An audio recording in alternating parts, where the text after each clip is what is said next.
السلام علیکم ورحمۃ اللہ تعالی وبرکاتہ۔ نحمده ونصلي ونسلم على رسوله الكريم اما بعد فاعوذ باللہ من الشیطان الرجیم بسم اللہ الرحمن الرحیم۔ ان اللہ وملائکتہ یصلون علی النبی یا ایہا الذین آمنوا صلوا علیہ وسلموا تسلیما۔ اللہم صل علی سیدنا ومولانا محمد معدن الجود والکرم وآلہ الکرام وابنہ الکریم وبارک وسلم صلاۃ وسلاما علیک یا رسول اللہ صلی اللہ تعالی علیہ وسلم۔ تراویح میں لقمہ دینے کے مسائل بیان کیے جا رہے ہیں۔ اس میں یہ بات بیان کی گئی تھی کہ اگر کوئی غیر مقتدی ہے اور وہ لقمہ دے رہا ہے تو یہ لقمہ دینا جائز نہیں ہے، لقمہ دینے والے کی نماز ٹوٹ جائے گی اور امام لے لے تو سب کی نماز ٹوٹ جائے گی۔ پھر یہ ہے کہ قرآن مجید کو دیکھ کر لقمہ دینا یہ بھی جائز نہیں ہے اور اس سے بھی نماز ٹوٹ جائے گی، لقمہ دینے والے کی اور امام لے لے تو امام کی اور سب مقتدیوں کی ٹوٹ جائے گی۔ آگے ہے کہ تراویح میں ایک دو کلمات چھوڑ کر امام آگے بڑھ گیا اور ان کلمات سے نماز میں کسی طرح کی کوئی خرابی بھی واقع نہیں ہو رہی ہے تو اب پیچھے سے لقمہ دینا چاہیے یا نہیں؟ یعنی ایک لفظ جو ہے کہ چھوڑ کے امام آگے بڑھ گیا اور اس کی وجہ سے معنی فاسد بھی نہیں ہو رہا ہے تو کیا وہاں پہ لقمہ دینا چاہیے یا نہیں دینا چاہیے؟ تو جواب ہے کہ صورت مسئولہ میں یعنی پوچھی گئی صورت میں بھی لقمہ دینا چاہیے، کیونکہ اگرچہ ایک دو کلمہ چھوٹنے کی وجہ سے معنی فاسد نہیں ہو رہا ہے لیکن یہ تراویح ہے اور تراویح کے اندر مقصد کیا ہوتا ہے؟ قرآن شریف مکمل کرنا۔ تو اگر ایک دو کلمہ چھوٹ گئے یا ایک پوری آیت چھوٹ گئی ہے تو اگرچہ معنی فاسد نہیں ہو رہا ہے لیکن اتنا قرآن مجید جو ہے وہ ادھورا رہ جائے گا، تو جو قرآن مجید کو ختم کرنے کی جو سنت ہے وہ ادا نہیں ہو پائے گی، تو اس لیے لقمہ دینا چاہیے۔ امام اہل سنت امام احمد رضا خان علیہ رحمت و رضوان فرماتے ہیں کہ جب تراویح میں ختم قرآن عظیم ہو تو ویسے بھی مقتدیوں کو بتانا چاہیے، جب کہ امام سے نہ نکلے، یعنی جب امام کو خود یاد نہ آ رہا ہو تو بتانا چاہیے، یا وہ آگے رواں ہو جائے یعنی امام چھوڑ کر آگے چلا گیا ہے، اگرچہ اس غلطی سے نماز میں کچھ خرابی نہ ہو کہ مقصود ختم کتاب عزیز ہے، یعنی قرآن مجید کو ختم کرنا مکمل کرنا یہ مقصد ہوتا ہے، اور وہ کسی غلطی کے ساتھ پورا نہ ہوگا، یعنی غلطی رہ گئی، کوئی لفظ چھوڑ کر پورا پڑھ لیا گیا تو اگرچہ قرآن شریف ویسے پورا ہو چکا ہے لیکن وہ جو غلطی ہوئے جو الفاظ چھوٹے ہیں اس کے اعتبار سے دیکھو تو اتنا ادھورا رہ جائے گا، تو وہ بتانا ضروری ہے مکمل کرنے کے لیے۔ یعنی نماز تو فاسد نہیں ہوگی، اگرچہ وہ دو لفظ چھوڑ دے رہا ہے جس کی وجہ سے معنی فاسد نہیں ہو رہا تو نماز تو فاسد نہیں ہوئی، لیکن قرآن مکمل کرنا یہ جو تراویح کے اندر سنت ہے تو اس کے لیے اس کو بتانا چاہیے، لقمہ دینا چاہیے۔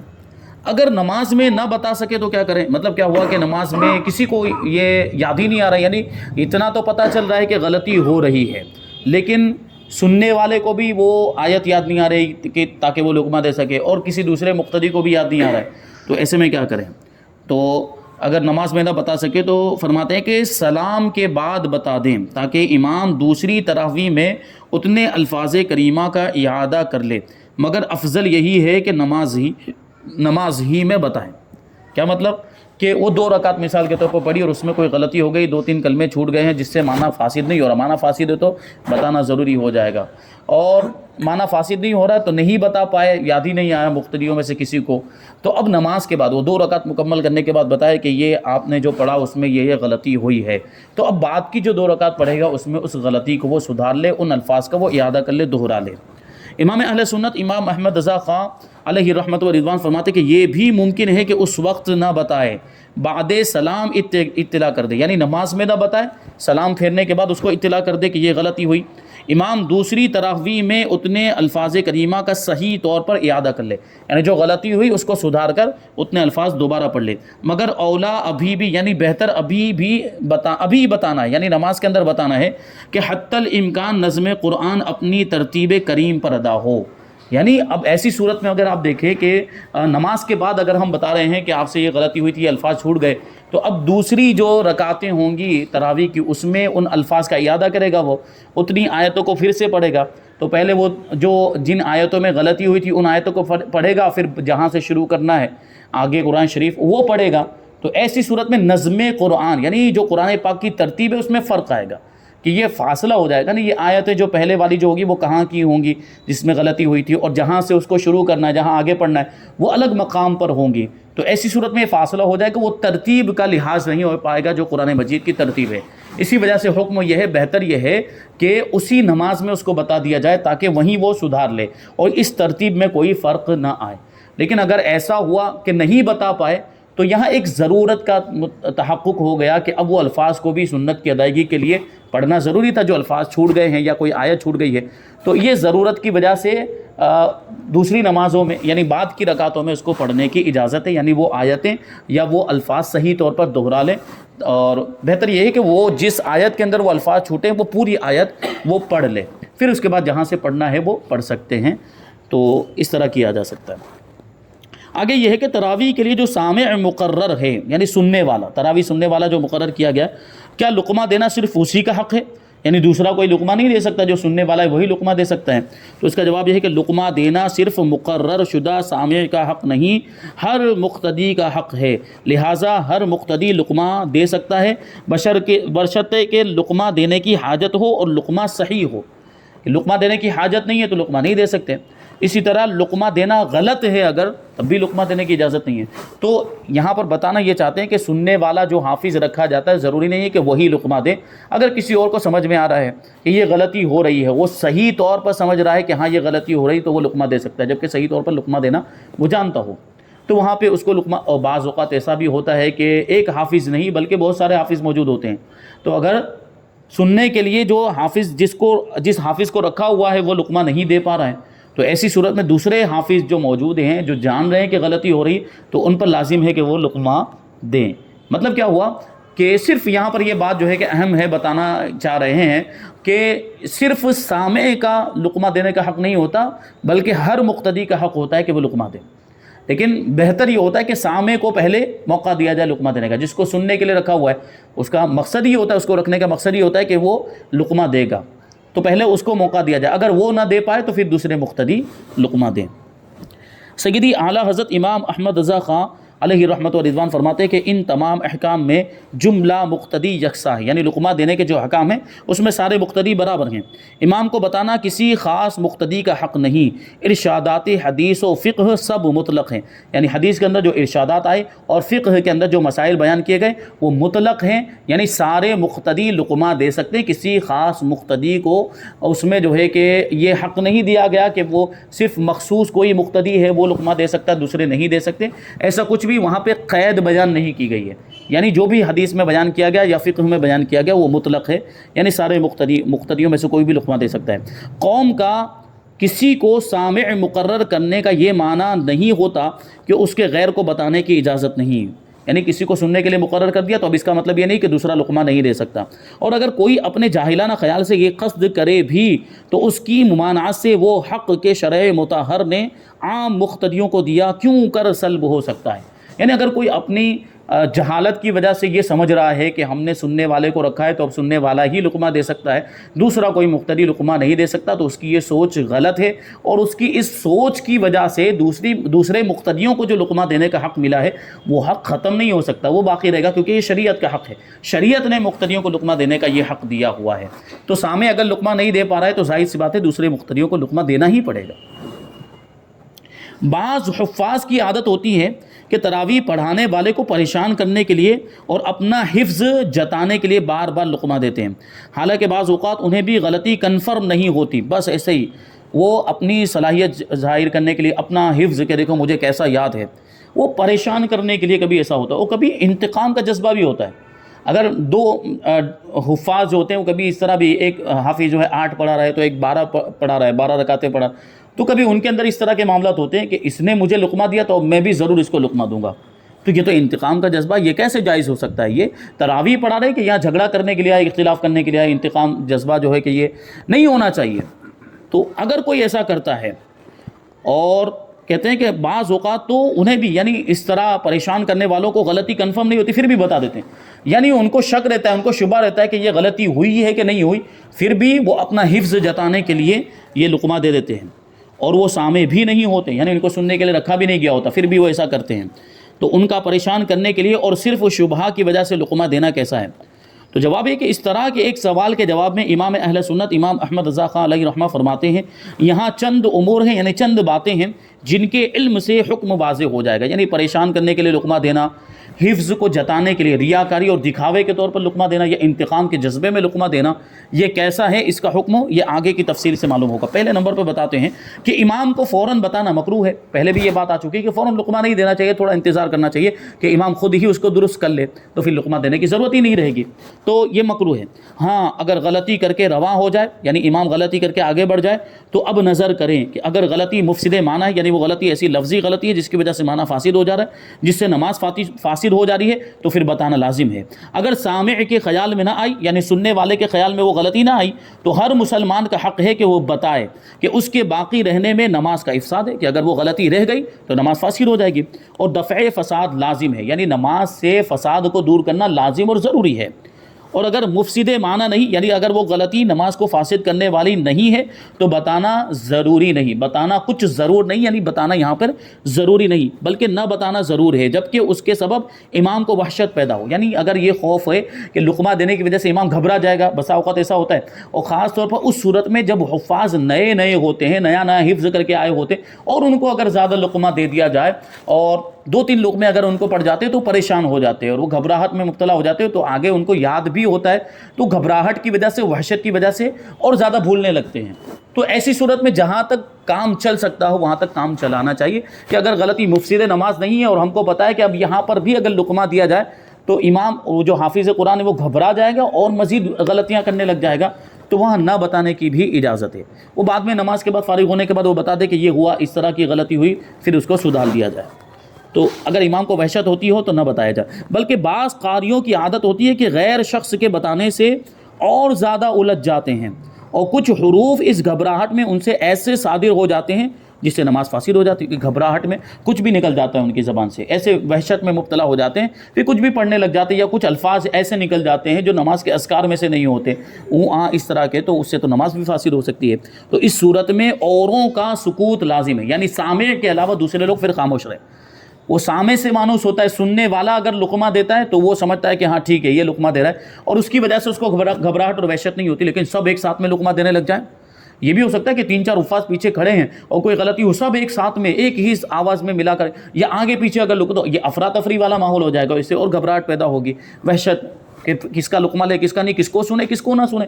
تو ایسی صورت میں بہتر یہ ہے کہ سامع کو موقع دیا جائے کہ وہ لقمہ دے دے، اگر وہ نہیں دیتا تو دوسرا دے، اور دوسرا بھی کوئی نہیں دے رہا ہے تو تیسرا دے، اس طرح کریں۔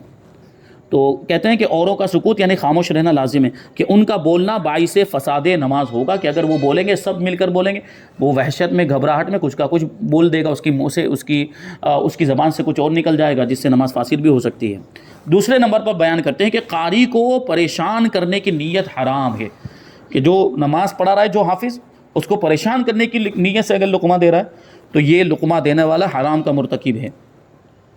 رسول اللہ صلی اللہ علیہ وسلم فرماتے بشروا ولا تنفروا ویسروا ولا تعسروا، لوگوں کو خوشخبریاں سناؤ، نفرت نہ دلاؤ، اور آسانی پیدا کرو، تنگی پیدا نہ کرو، کیونکہ پریشان کرنا یہ تنگی پیدا کرنا ہے، اس کو اور زیادہ دشواری میں مبتلا کرنا ہے، جبکہ آسانی پیدا کرنے کا حکم دیا جا رہا ہے، تو آسانی اسی میں ہے کہ پریشان کرنے کی نیت نہ ہو، جہاں ضرورت ہو وہیں پر لقمہ دیا جائے۔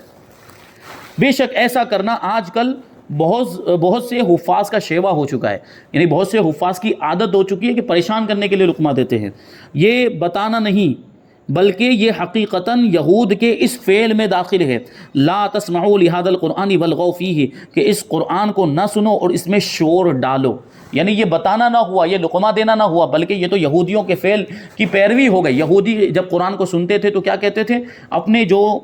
متبعین پیروکار ہوتے تھے یا جو ان کی قوم کے افراد ہوتے تھے ان کو یہ کہتے تھے لا تسمعوا لهذا القرآن، کہ اس قرآن کو مت سنو، کیونکہ قرآن کی تاثیر یہ تھی کہ قرآن کو جو بھی سنتا تھا تو اس کے دل کی کیفیت بدل جاتی تھی، اور بہت سے ایسے تھے قرآن کو سننے کی وجہ سے وہ مسلمان ہو گئے۔ قرآن کلام الہی ہے تو اس میں یہ تاثیر ہے، تو اسی وجہ سے انہوں نے یہ پابندیاں لگائی ہوئی تھی یہودیوں نے کہ کوئی قرآن کو پہلے تو سنے ہی نہ، اور اگر قرآن پڑھا جا رہا ہو تو خوب شور مچایا جائے، کہ شور مچانے میں قرآن کی جو آواز ہے وہ دب جائے اور قرآن کی آواز لوگوں تک نہ پہنچ سکے۔ تو یہ قرآن کو شور مچانا، قرآن کی تلاوت کے وقت شور مچانا اور اس کو کسی کو سننے نہ دینا، یہ تو یہودیوں کا طریقہ۔ تو اس طرح ایک ساتھ میں بہت سارے لوگ لقمہ دینے لگ جائیں تو یہ وہی کیفیت ہو جائے گی، شور مچانا اور پریشان کرنا مقصد ہو، کیونکہ وہاں پر بھی یہودیوں کا مقصد پریشان کرنا ہی تھا، تو یہ تو یہودیوں کے فعل کی پیروی ہو گئی، یہ ہرگز جائز نہیں ہو سکتا۔ تیسرے نمبر پہ بتاتے ہیں کہ اپنا حفظ جتانے کے لیے ذرا شبہ پر روکنا یہ ریاکاری ہے، یعنی دکھاوا ہے، اور ریاکاری کرنا یعنی دکھاوا کرنا حرام ہے، خصوصاً نماز میں، یعنی جب باہر ریاکاری کرنا حرام ہے تو نماز کے اندر تو بدرجہ اولا حرام ہے۔ چوتھے نمبر پر فرماتے ہیں کہ جب غلطی مفسد نماز نہ ہو، یعنی ایسی غلطی ہے جس کی وجہ سے نماز فاسد نہ ہو رہی ہو، تو محض ذرا شبہ پر بتانا ہرگز جائز نہیں، یعنی شک کی وجہ سے لقمہ دینا جائز نہیں، بلکہ صبر واجب ہے، یعنی صبر کرے، بعد سلام تحقیق کر لی جائے، کیونکہ شک اور شبہ تھا تو شک و شبہ کی وجہ سے ویسے بھی لقمہ دینے کی اجازت نہیں ہے، سلام پھیرنے کے بعد وہ کنفرم کرے، تحقیق کرے کہ یہ مجھے سمجھ میں آیا کہ آپ سے یہ غلطی ہوئی، کہ کیا واقعی یہ غلطی ہے، دونوں آپس میں مشورہ کریں، وہ کہے نہیں ایسی یہ تو میں نے صحیح پڑھا تھا، ہو سکے تو قرآن شریف کھول کر دیکھ لے تو وہ شبہ جو ہے وہ دور ہو جائے گا، اگر واقعی غلطی ہوئی ہے تو آگے اس کو سدھارا جا سکتا ہے۔ تو بعد سلام تحقیق کر لی جائے، اگر قاری کی یاد صحیح نکلے فبیہا، یعنی پڑھنے والے نے صحیح پڑھا ہے تو بہتر ہے، اور ان کی یاد ٹھیک ثابت ہوئی، یعنی کہ بہتر ہے، اور ان کی یاد جو انہوں نے جیسا پڑھا وہ صحیح ثابت ہوا، تو تکمیل ختم کے لیے حافظ اتنے الفاظ کا اور کسی رکعت میں اعادہ کر لے گا، ٹھیک ہے۔ اگر قاری کی یاد صحیح نکلے فبیہا، اور ان کی یاد ٹھیک ثابت ہوئی تو تکمیل ختم قرآن کے لیے حافظ اتنے الفاظ کا اور کسی رکعت میں اعادہ کر لے گا۔ یعنی یہاں پہ مجھے لگتا ہے کہ کچھ عبارت چھوٹی ہوئی ہے، یعنی اگر پڑھنے والے نے صحیح پڑھا ہے تو پھر تو کچھ بھی سدھارنے کی ضرورت نہیں ہے، اور اگر صحیح نہیں پڑھا یعنی لقمہ دینے والے کا جو شک تھا وہ درست نکلا کہ یہ غلطی ہوئی ہے، تو اتنے جو الفاظ جو چھوٹے ہیں ان الفاظ کو تکمیل قرآن کے لیے یعنی قرآن کو مکمل کرنے کے لیے دوسری رکعت میں آگے والی رکعتوں میں پڑھ لے گا، تو یہ اس کا جو ہے کہ پورا مطلب نکلے گا۔ حرمت کی وجہ ظاہر ہے کہ فتح یعنی لقمہ دینا حقیقتاً کلام ہے، کلام کی وجہ سے نماز فاسد ہو جاتی ہے، اور نماز میں کلام حرام اور مفسد نماز ہے، مگر بضرورت اجازت ہوئی، ضرورت کی بنا پر اجازت ہوئی ہے لقمہ دینے کی، جب اسے غلطی ہونے پر خود یقین نہیں تو مبیح میں شک واقع ہو گیا، یعنی مبیح کا مطلب ہوتا ہے لقمے کو مباح کرنے والی چیز، اور لقمہ دینا چونکہ کلام ہے، اور اس کلام کو مباح کرنے والی چیز کیا ہے؟ ضرورت، اور اس میں شک ہو گیا کہ اس کو خود ہی شک ہے کہ غلطی ہوئی ہے کہ نہیں ہوئی ہے، تو اب لقمہ دینے کی ضرورت پائی گئی کہ نہیں پائی گئی؟ شک کی وجہ سے وہ ضرورت کا تحقق نہیں ہو پائے گا، تو اس میں شک واقع ہو گیا، اور محرم موجود ہے، یعنی لقمہ دینے کو حرام قرار دینے والی چیز موجود ہے، اور وہ کیا ہے؟ اس کا کلام ہونا، ٹھیک ہے، لہٰذا اب لقمہ دینا حرام ہوگا، اس شک کی وجہ سے لقمہ دینے کی اجازت نہیں ہوگی۔ جب اسے شبہ ہے تو ممکن ہے کہ اسی کی غلطی ہو، اور غلط بتانے سے اس کی نماز جاتی رہے گی، اور امام اخذ کر لے یعنی لقمہ لے لے گا تو اس کی اور سب کی نماز فاسد ہوگی، تو ایسے امر پر اقدام جائز نہیں ہو سکتا، یعنی شک اور شبہ کی بنیاد پر لقمہ دینا جائز نہیں ہوگا۔ 5ویں نمبر پر فرماتے ہیں کہ غلطی کا مفسد معنی ہونا کہ مبنائے افساد نماز ہے، ایسی چیز نہیں جسے سہل یا آسان جان لیا جائے، یعنی اگر غلطی ایسی ہے جو مفسد نماز ہے تو اس غلطی کی وجہ سے نماز فاسد ہو جائے گی، تو یہاں پر اب خاموش نہیں رہ سکتے بلکہ یہاں پر بتانا ضروری ہوگا، اس کو آسان نہیں سمجھنا چاہیے۔ ہندوستان میں جو علماء گنے جاتے ہیں ان میں چند ہی ایسے ہو سکیں کہ نماز پڑھتے میں اس پر مطلع ہو جائیں، ہزار جگہ ہوگا کہ وہ افساد گمان کریں گے اور حقیقتاً فساد نہ ہوگا، جیسا کہ ہمارے فتاویٰ کی مراجعات سے ظاہر ہوتا ہے۔ یہ اعلیٰ حضرت رضی اللہ تعالیٰ عنہ فرماتے ہیں فتاویٰ رضویہ کی جلد 7 میں، یہ اپنے زمانے کے اعتبار سے فرماتے ہیں کہ جو علماء گنے جاتے ہیں ان میں سے چند ہی ایسے ہیں جو نماز پڑھنے کے دوران غلطیوں پر مطلع ہو جاتے ہیں، اور ان کو پتہ چل جاتا ہے کہ یہ غلطی نماز کے فساد کا سبب ہے کہ نہیں ہے، وہ چند ہی علماء ایسے ہیں، باقی کے علماء کو پتہ ہی نہیں چل پاتا ہے، یعنی باقی کے علماء کا یہ حال ہے کہ وہ سمجھتے ہیں کہ نماز فاسد ہو رہی جبکہ حقیقت میں نماز فاسد نہیں ہو رہی ہوتی۔ تو یہ اعلیٰ حضرت اپنے زمانے کے اعتبار سے کہہ رہے ہیں کہ اس زمانے میں کتنے بڑے بڑے علماء موجود تھے، تو اس زمانے کے اعتبار سے یہ کہہ رہے ہیں تو اس زمانے میں تو اور زیادہ مسائل ہوں گے، تو بڑے بڑے علماء کہے جانے والے سند یافتہ لوگوں کے معاملات ایسے ہم دیکھتے بھی ہیں کہ وہ سمجھتے ہیں کہ نماز فاسد ہو چکی ہے، حالانکہ نماز فاسد نہیں ہوتی ہے۔ بعض اوقات ایسا ہوتا ہے کہ نماز فاسد ہو رہی ہوتی ہے اور وہ کہتے ہیں کہ نماز فاسد نہیں ہوئی ہے، یہ ہوتا ہے۔ تو ایسی صورت میں بہت زیادہ غور و فکر کرنے کی ضرورت پیش آتی ہے۔ تو یہ اس زمانے کے اعتبار سے فرمایا کہ ہر ہزار جگہ ہوگا کہ وہ افساد گمان کریں گے، یعنی نماز کا فاسد ہونا گمان کریں گے اور حقیقتاً فساد نہ ہوگا، جیسا کہ ہمارے فتاویٰ کی مراجعات سے ظاہر ہوتا ہے۔ ان امور سے حکم مسئلہ واضح ہو گیا، صورت فساد میں یقیناً بتایا جائے گا، یعنی غلطی کی وجہ سے نماز فاسد ہو رہی ہو تو ضرور بتایا جائے گا، ورنہ تشویش قاری ہو تو نہ بتائیں، یعنی غلطی مفسد نماز نہیں ہے جس کی وجہ سے نماز فاسد نہیں ہو رہی ہے، اور قاری یعنی پڑھنے والا گھبراہٹ میں مبتلا ہو جائے گا تو نہ بتائیں۔ اور خود شبہ ہو تو بتانا سخت ناجائز، کہ اس کو خود ہی شبہ غلطی ہوئی ہے کہ نہیں ہوئی، تو شک کی بنیاد پر بتانا یہ سخت ناجائز۔ اور جو ریا و تشویش چاہیں ان کو روکا جائے گا، یعنی جو دکھاوے کے طور پر لقمہ دے رہے ہیں یا امام کو گھبراہٹ میں مبتلا کرنا چاہتے ہیں، اس کو پریشان کرنا چاہتے ہیں، تو ان کو روکا جائے گا کہ ایسا مت کرو، اور اگر نہ مانیں تو ان کو مسجد میں نہ آنے دیا جائے کہ یہ موذی ہیں، یعنی تکلیف پہنچانے والے ہیں، اور موذی کا دفع واجب ہے، یعنی موذی کو دور کرنا واجب ہے، کیونکہ اب وہ پریشان کر رہے ہیں، امام کو پریشان کر رہے ہیں اور امام کو گھبراہٹ میں مبتلا کر رہے ہیں، غلط لقمے دے رہے ہیں، تو ایسی صورت میں اس کا لقمہ نہیں۔ ہمارے ساتھ بھی اس طرح کے معاملات ہوئے ہیں، اور وہ انتقام لینا بالکل ایسا ظاہری طور پر محسوس ہوتا تھا کہ ہم نے جیسے کہ ان کو 2 لقمہ دے دیا، تو اب وہ یہ فکر میں رہتے تھے کہ ان کو بھی میں پھر 2 لقمہ دوں اور بدلہ لے لوں، برابر ہو جائے، تو صحیح پڑھ رہے ہوتے ہیں پھر بھی لقمہ دیتے ہیں، اس طرح کے معاملات ہوتے ہیں، تو اس کی نماز فاسد ہو جاتی غلط لقمہ دینے کی وجہ سے، تو یہ نہ کریں۔ تو یہ دیکھیے، تو چند احکام جو ہے کہ یہاں پر تراویح کے تعلق سے بیان کیے گئے۔ ابھی اور اس میں کچھ مسائل باقی ہیں تراویح کے بیان کے اندر، اور نماز عید میں لقمہ دینے کے مسائل بھی انشاءاللہ تبارک و تعالیٰ اس میں شامل کیے جائیں گے۔ اور اس کے بعد جو بہت ہی اہم بیان ہے وہ ہے کتاب الوقف،